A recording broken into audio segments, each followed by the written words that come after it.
I now ask our sister esteemed leading knight, Debbie Oscar, for a response.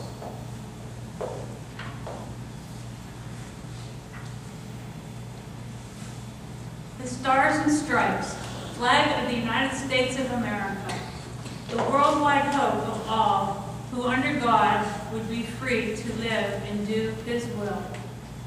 Upon its folds is written the story of America, the epic of the mightiest and noblest in all history.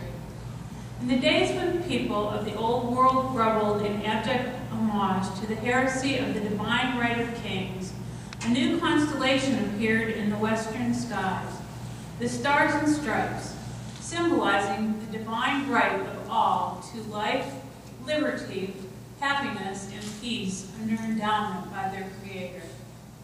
To what man or woman is given words adequate to tell the story of the building of this nation?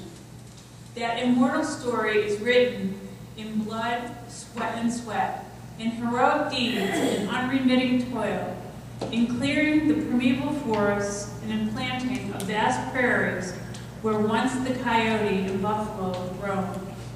Onward did the nation sweep, spanning wide rivers, leaping vast mountain ranges, leaving in its path villages and farms, factories and cities, till at last this giant nation stood astride the continent, from the Atlantic to the Pacific. This is the heritage of the people of the United States. It has been repurchased by each succeeding generation and must be re-won again and again and again until the end of time, lest it too shall pass like the ancient empires of Greece and Rome. The price of liberty is eternal vigilance. What was won at Lexington and Concord and Bunker Hill had to be repurchased at Ticonderoga and Yorktown. What John Paul Jones achieved upon the high seas in the War of Independence had to be repurchased by Commodore Perry on Lake Erie in the War of 1812. The prestige of Admiral Dewey's victory at Manila Bay in 1898 was re-won by the naval battles in the seas about the far distant islands of the Pacific under the sneak attacks upon Pearl Harbor and Manila in 1941 had summoned our country to assume its role in World War II. What troops achieved under the Stars and Stripes at Chateau Thierry and Flanders in World War I, their sons were required to repurchase in World War II in the bloody trek across northern Africa on the beachheads of Europe in the Battle of the Bulge. The flag our American men raised at Iwo Jima was the same flag later raised in the defense of Incheon, Busan, and Pork Chop Hill in far-off Korea. Then another generation under the same flag led to stem the threat of communism in far-off Vietnam. Our young people were again called to carry our flag in the defense of the free world in the actions in Grenada and Panama. Willingly, our brave men and women carried our flag and the honor of the American people into battle in Operation Desert Storm. And who among us will ever forget the sight of firefighters raising our flag over the ruins of the World Trade Center, the military personnel draping our flag on the side of the Pentagon, or the citizens of Somerset County, Pennsylvania, placing our flag near the site where brave Americans died fighting the hijackers of Flight 93. No other symbol could have offered such comfort as we still today endure the horrors of that day.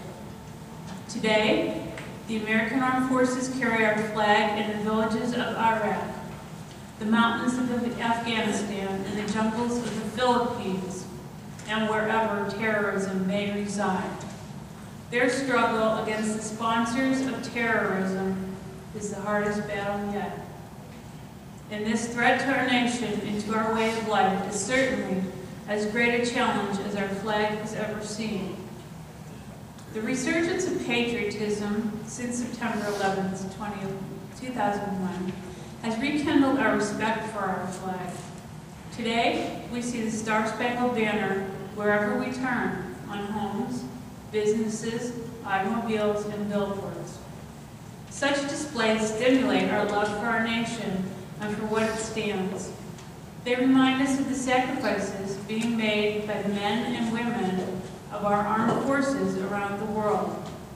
And they are a tribute to the heroes of the police and fire departments the nation over. The greatest significance of this flag, however, lies in the influence it has in the hearts and minds of millions of people. It has waved over the unparalleled progress of a nation in developing democratic institutions, scientific and technological knowledge, education, and culture. It has served as a beacon for millions of poor and oppressed refugees abroad, and stands as a promise that the underprivileged will not be forgotten. What is the meaning of the flag of the United States? There can never be a definitive answer to that question. There are people in this world who see it as a symbol of imperialism. Others see it as a destiny of the people. But reference to these and similar views of the flag was resolved by Woodrow Wilson when he said, "This flag, which we honor and under which we serve, is the emblem of our unity, our power, our thought and shape of this nation.